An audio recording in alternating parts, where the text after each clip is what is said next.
Halo adik-adik, selamat datang di channel YouTube saya Hendrian651.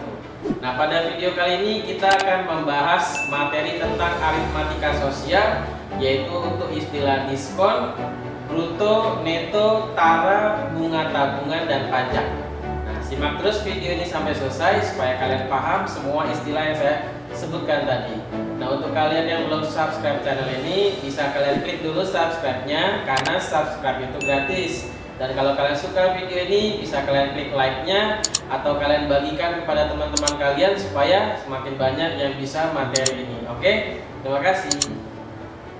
Baik, adik-adik, kita mulai pembahasan kita dengan membahas istilah diskon.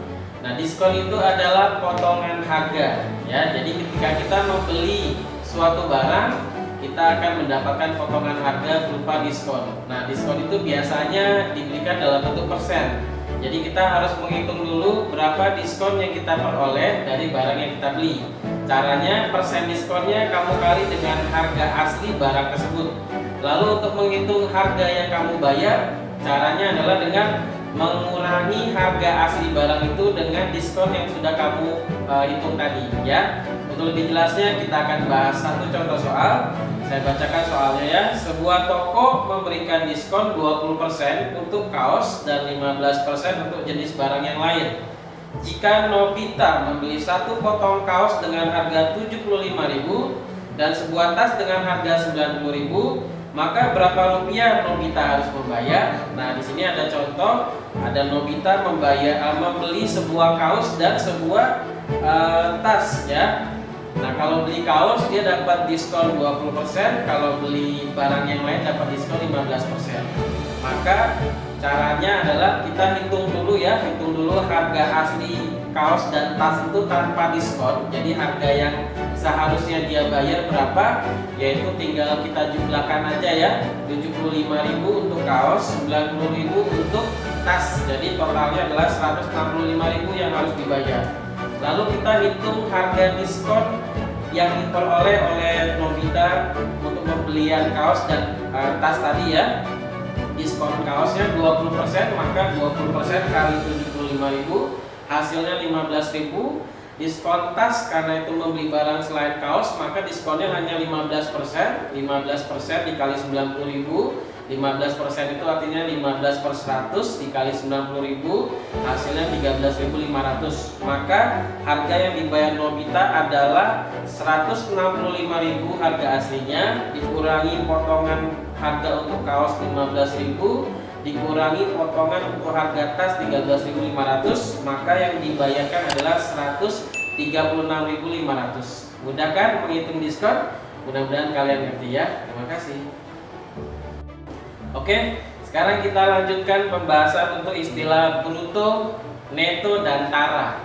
Nah, bruto, neto, dan tara berhubungan dengan berat barang yang kita beli. Jadi kalau kita membeli suatu barang, nanti kan ada timbangannya ya. Nah, timbangannya itu kan sebenarnya tidak semua barang yang bisa kita pakai.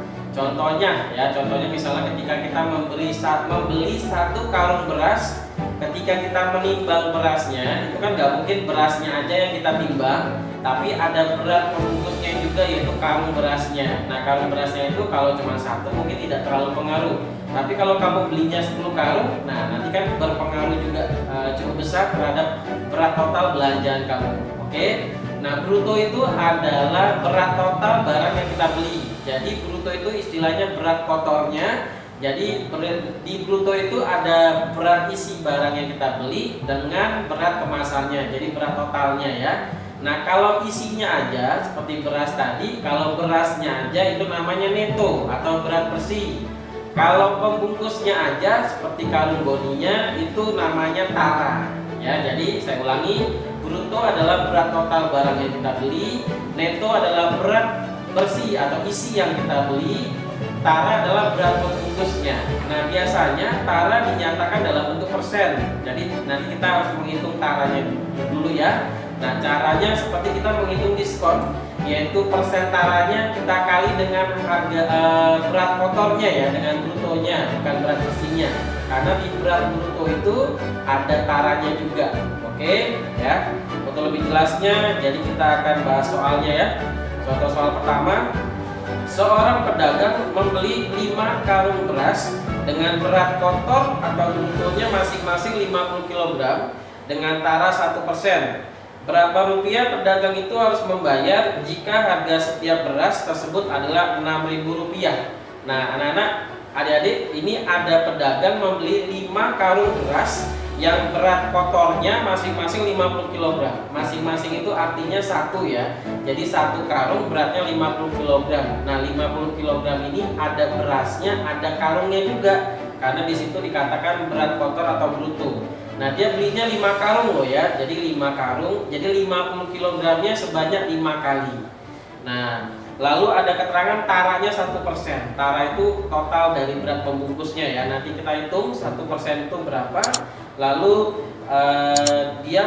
harga beli beras itu adalah Rp6.000 per kilogram. Kita diminta untuk menghitung berapa yang harus dibayar oleh pedagang ini untuk 5 karung beras tersebut. Oke, kita bahas. Yang pertama kita hitung dulu total berat kotor yang dibeli ya, berasnya, karena kan tadi dia beli 5 kg beras, 5 karung beras, 1 karung 50 kg, berarti berat totalnya 5 kali 50 kg, 250 kg. Nah, tidak semua 250 kg ini adalah beras, jadi ada juga berat karungnya. Nah, berat karungnya itu adalah taranya 1%. Maka kita cari dulu berapa kilogram taranya dengan cara 1% dikali 250 kg. Berat total belanjaannya dibeli tadi 1% artinya 1/100. Jadi 1 kali 250 bagi 100, jawabannya 2,5 kg. Jadi dari 250 kg tadi 2,5 kg itu ternyata berat karungnya, dan itu tidak bisa dijual.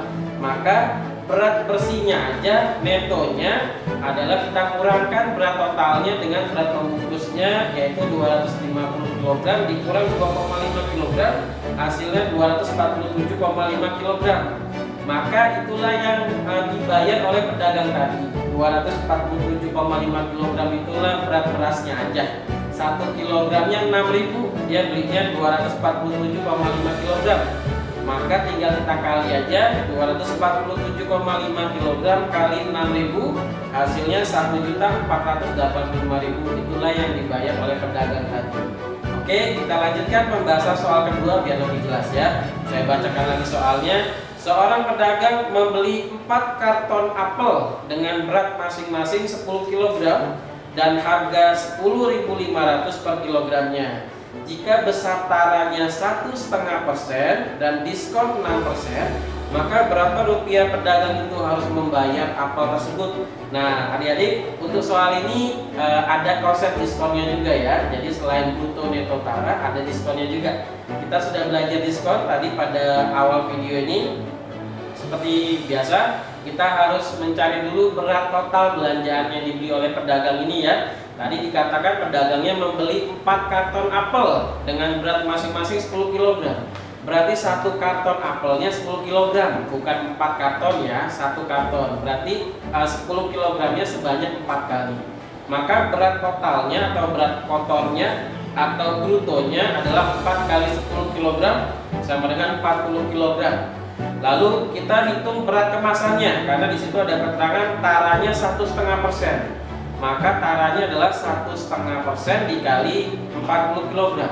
1,5 itu pecahan campuran ya. 1/2 itu pecahan campuran, diubah dulu menjadi pecahan biasa. Caranya yang bawah menyebutnya kali ke samping, lalu tambahkan ke atas.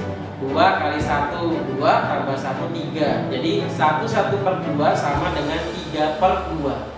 Nah, karena ada persennya, persen itu artinya per 100, maka 3/2-nya menjadi 3/200 karena mendapatkan persen tadi ya. Jadi 3/200 kali 40 kg, jawabannya 0,6 kg. Itulah berat kartonnya aja. Oke. Nah, sekarang kita hitung berat bersihnya. Jadi berat apelnya aja berapa sih? Caranya tinggal kita kurangkan berat totalnya yang 40 kg tadi dikurang 0,6. Maka jawabannya 39,4 kg. Nah, jadi itulah yang dibayar oleh pedagang tadi ya.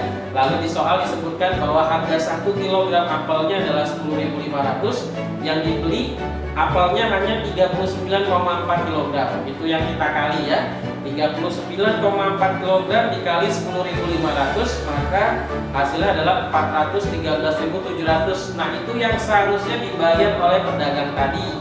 Tetapi mungkin karena dia membeli banyak atau dia membeli pada saat ada event-event hari raya, nah pedagang ini mendapatkan diskon 6%. Tadi kita sudah belajar diskon itu artinya potongan harga. Maka kita hitung dulu ya, berapa potongan harganya. Caranya 6% diskonnya dikali harga asli barang itu. Harga asli barangnya tadi 413.700. Jadi 6% dikali 413.700 sama aja dengan 6/100 kali 413.700.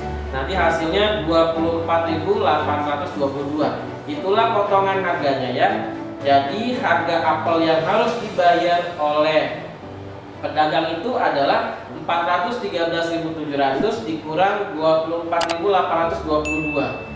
Harganya menjadi 388.878. Oke, mudah-mudahan ngerti ya. Terima kasih. Baik adik-adik, saya akan kasih satu contoh soal lagi yang ketiga supaya kalian lebih ngerti ya. Saya bacakan soalnya. Toko grosir pakaian membeli 20 lusin kemeja dengan harga 888.000 per lusin. Toko itu mendapat diskon 5% dan dia menjual kemeja tersebut dengan harga 84.000 tiap potong. Berapa keuntungan yang diperoleh toko tersebut? Nah, untuk soal ini ada konsep diskon dan keuntungan ya. Pada video yang lain saya sudah membahas konsep tentang untung dan rugi. Yang untung itu kita peroleh ketika kita menjual lebih mahal daripada yang kita beli, gitu ya Naya. Oke, tadi pedagang grosirnya membeli 20 lusin kemeja dengan harga 888.000 per lusin. Berarti 888.000-nya sebanyak 20 kali ya, karena belinya 20 lusin. Maka kita hitung dulu harga aslinya. Kira-kira yang dibayar oleh pedagang itu kalau dia beli 20 lusin kemeja tadi berapa sih? Caranya tinggal 20 kali 888.000. Jawabannya 17.760.000. Nah, karena dia mendapatkan diskon, belinya 20 lusin kan banyak ya. Biasanya kalau beli banyak itu dapat diskon. Dapat diskon 5%. Kita hitung dulu 5% itu berapa sih uangnya? Tinggal 5% dikali harga asli barangnya tadi 17.760.000. 5% artinya 5/100 dikali 17.760.000. Ternyata jawabannya 888.000 ya. Ternyata sama aja pedagang ini mendapat diskon 1 lusin pakaian. Oke, lalu pakaian ini katanya dijual dengan harga 84.000 per potong ya. Oke, kita belum menghitung harga kemeja yang harus dibayar ya. Tadi kan aslinya dia harus membayar 17.760.000. Lalu diskonnya 888.000. Maka pedagang ini hanya membayar 17.760.000 dikurang diskonnya ya 888.000. Jadi yang dibayar adalah 16.872.000. Inilah yang menjadi modal pedagang tersebut. Oke. Lalu kemejanya dijual semua dengan harga 84.000 satu potongnya. Satu lusin itu isinya 12. Ya, satu lusin itu isinya 12. Dia belinya 20 lusin, berarti 12-nya sebanyak 20 kali ya. 20 kali 12 kali 84.000 karena dijualnya satunya 84.000. Nanti dia akan mendapatkan 20.160.000. Nah, berarti yang didapatkan lebih banyak dari yang dikeluarkan karena tadi modalnya hanya 16.872. Berarti pedagang ini untung ya. Untung yang diperoleh adalah 20.160.000 dikurang 16.872.000. Jawabannya 3.288.000. Ya, anak-anak, adik-adik, saya harap kalian mengerti konsepnya ya. Ada satu video sebelumnya tentang untung dan rugi, bisa kalian tonton juga. Nanti ada di rekomendasi video ini ya. Nah, saya ada buat satu soal latihan untuk kalian. Jadi kalau kalian mau latihan soal, nah silakan kerjakan soal latihan ini ya, soal latihan ini. Nah, atau yang ini, ya dimanapun lah dia berada ya. Nah, nanti ada pembahasannya juga. Jadi tidak saya jelaskan ya, nanti akan saya tampilkan pembahasannya dalam bentuk foto. Kalian coba ya. Terima kasih.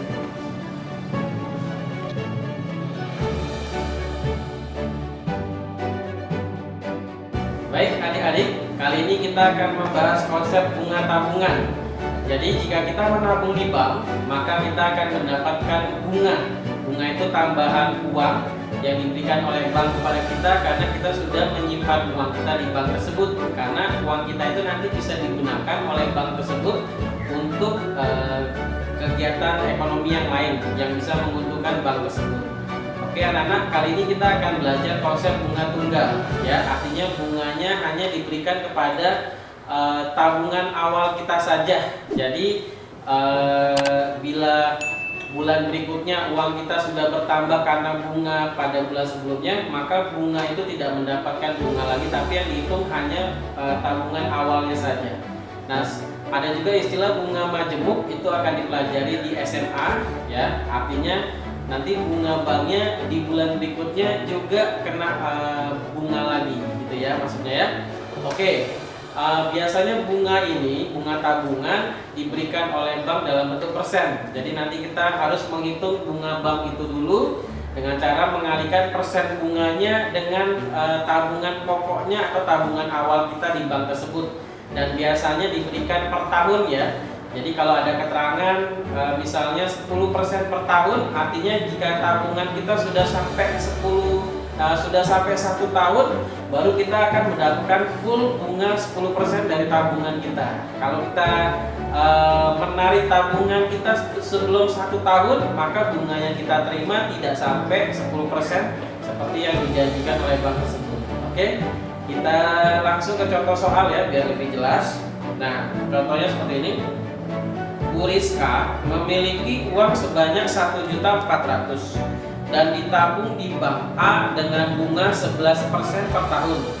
Setelah 3 bulan, uang tersebut seluruhnya diambil untuk memperbaiki rumahnya. Berapa uang yang akan diterima Bu Rizka setelah disimpan di bank selama 3 bulan? Jadi Bu Rizka menyimpan uangnya di bank A sebesar 1.400.000 dan bank ini akan memberikan bunga tabungan kepada Bu Rizka sebesar 11% per tahun. Jadi setelah 12 bulan ya, karena 1 tahun itu 12 bulan. Tetapi Bu Rizka hanya menabung selama 3 bulan. Setelah 3 bulan semua uang tabungannya diambil, otomatis dia sudah mendapatkan sedikit bunga ya, walaupun belum 1 tahun.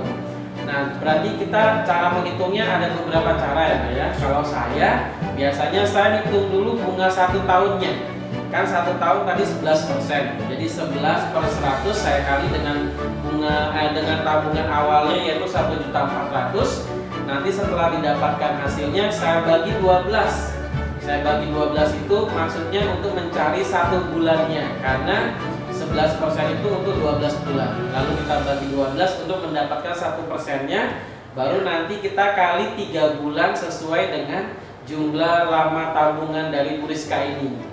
Ya, jadi setelah 3 bulan ya, setelah proses yang tadi 11 per 100 kali 1.400.000, lalu kita bagi 12 dan kita kali 3, nanti hasilnya adalah 38.500. Maka selama 3 bulan uang tabungan Bu Rizka sudah bertambah 38.500. Kalau diambil semua tabungannya berarti termasuk tabungan pokoknya ya, tabungan awalnya 1.400.000, maka Bu Rizka akan mendapatkan uang sebanyak 1.438.500. Oke, mudah-mudahan kalian ngerti ya. Terima kasih.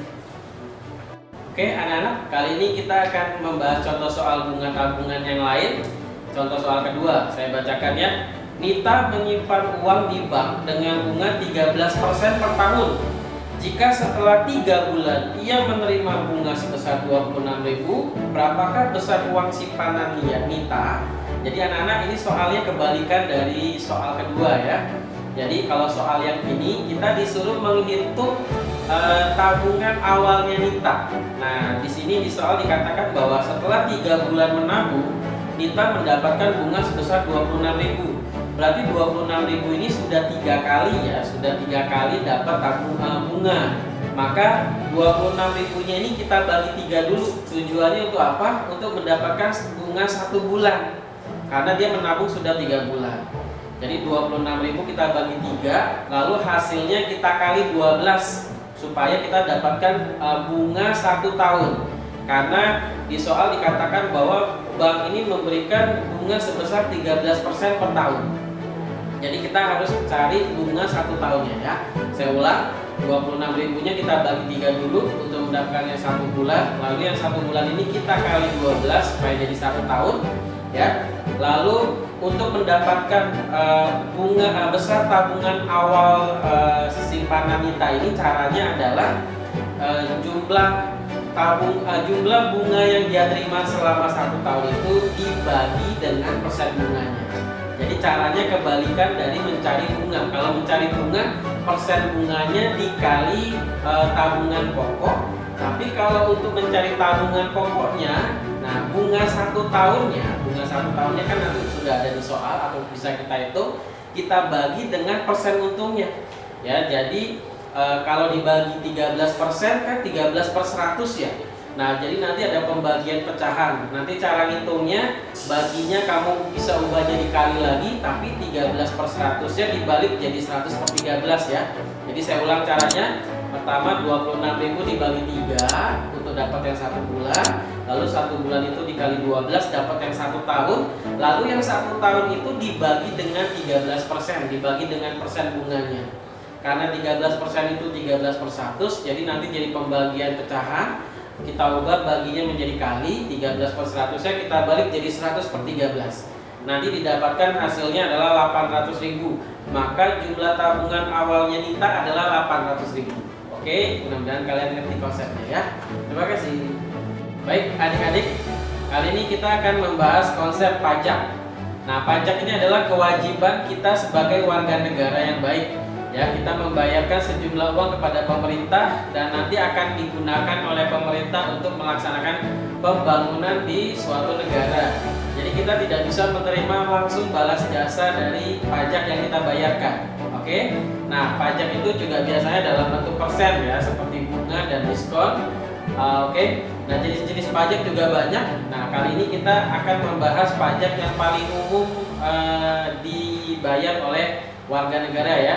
Di antaranya adalah pajak penghasilan ya. Jadi biasanya karyawan-karyawan tetap suatu perusahaan atau pegawai negeri sipil, sedikit dari penghasilannya akan digunakan untuk membayar pajak penghasilan bagi negara, supaya negara bisa mendapatkan pemasukan dan bisa melaksanakan pembangunan di negara tersebut. Oke. Nah, saya ada contohnya, kita bahas ya. Contoh ya. Nomor 1, paman memperoleh gaji 1 bulan sebesar 1.450.000. Ini contoh ya. Dengan penghasilan tidak kena pajak 360.000. Jika besar pajak penghasilan atau PPh adalah 10%, berapakah gaji yang diterima paman dalam 1 bulan? Nah, jadi paman memperoleh gaji 1.450.000. Ini contoh ya, karena kalau zaman sekarang sepertinya nggak mungkin lagi ya gajinya segitu, apalagi masih kena pajak ya. Lalu ada penghasilan tidak kena pajak, biasanya ini untuk tanggungan istri dan anak ya, sebesar 360.000. Jadi 360.000-nya ini tidak dihitung sebagai pajak, maka nanti yang dibayarkan pajaknya tidak seluruh penghasilan paman ya. Jadi tidak 1.450.000. Jadi nanti 1.450.000 ini dikurang dengan penghasilan tidak kena pajak. Baru sisanya yang kita hitung sebagai penghasilan kena pajak ya. Nah, ternyata pajak penghasilannya atau biasa disingkat PPh sebesar 10%.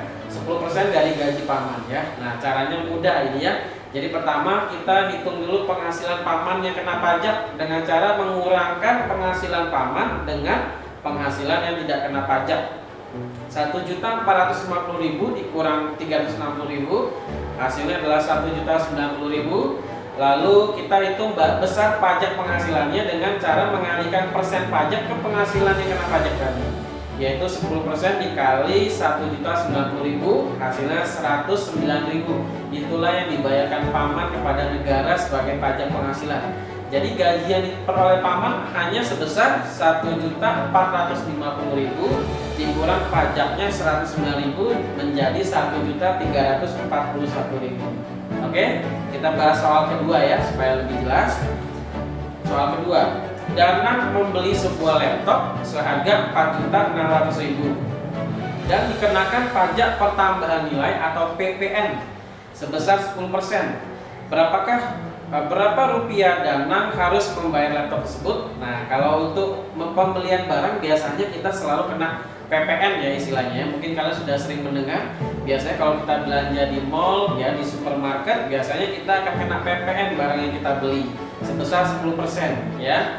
Jadi kita membayar lebih ya. Jadi kalau yang ini beli barang, kenapa? Kalau penghasilan tadi, penghasilan kita dikurangi, kalau pajak pertambahan nilai, barang yang kita beli malah bertambah nilainya karena ada pajak tadi ya. Nah, harga laptopnya adalah 4.600.000 ya. Nah, maka pajak pertambahan nilainya sebesar 10% dari harga laptopnya, 4.600.000 rupiah.